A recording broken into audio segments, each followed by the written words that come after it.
The bulls are in charge. We're going to talk about in this video how long the bulls are going to be in charge and how this is all going to play out. As always, thanks for your support. Hit that subscribe button and please smash that like button. Tell the algorithm that we're here. Okay. So we are going to talk about the bulls being in charge in this video and how long is it going to last? Is this a February? Is this a 2-day thing, a February and March thing? And obviously I don't have a crystal ball, but we're going to talk about kind of how the playing field now looks. And we're going to look at Bitcoin, Ethereum, and all the major coins and tokens and how this is all going to impact you and your coins and your tokens that you own. That's what we're going to talk about in this video. So stick around till the end. Okay. So right this second, the crypto market, let me refresh this, is just crossed over 5% up. 1.09 trillion. We've got Bitcoin, 23.8. By the way, it did cross up over 24,000. 25,000, I think, is the next big resistance out there. More of an emotional resistance level, if you will. I think once it crosses that, people are like, holy cow, man, Bitcoin's back up over 25,000. Ethereum's got to get to 1,700 and then 2,000. Those are kind of the next major levels as far as how I'm looking at it. But beyond that, if you look at what's going on, I mean, Cardano up 7.8%, Dogecoin up 3%, Polygon crushing it up almost 15%, Solana 11, Polkadot 11, Litecoin 6, Avalanche 17, SHIB up 11, and it just goes on and on and on, right? As far as kind of what's going on, the bulls being in charge. Why are they in charge?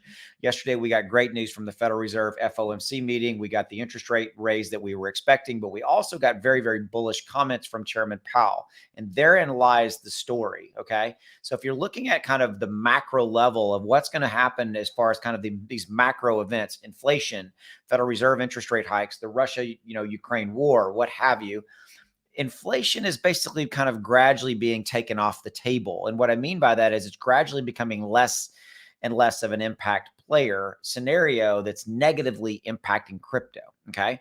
And so that's what I'm taking away from Chairman Powell's speech yesterday, is that we're expecting now 2 more interest rate hikes from the Federal Reserve. He basically said that will probably come in the March meeting, and in the May meeting, it will be done by June as far as the Federal Reserve raising interest rates. That is good news.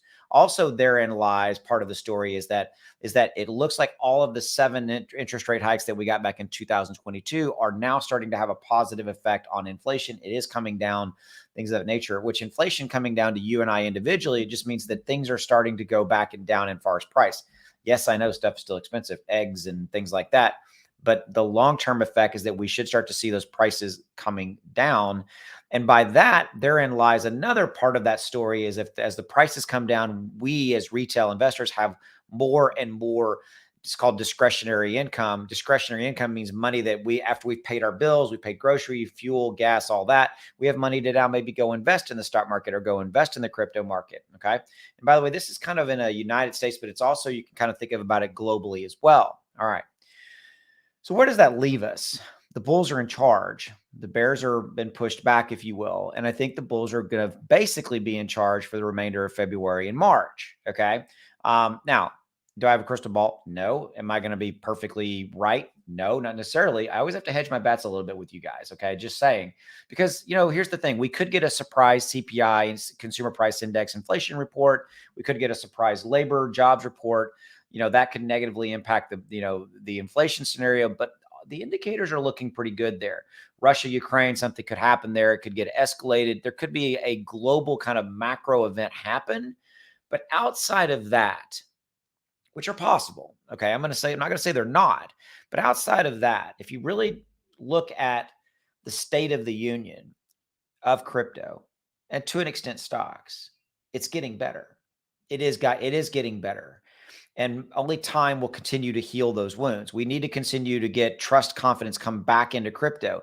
FTX and SBF damaged people's trust in crypto in general. That has to kind of continue to be further back in our rearview mirror, and people have to continue to have more trust. And I think that's happening. The bulls are in charge. Enjoy it. Let's enjoy it.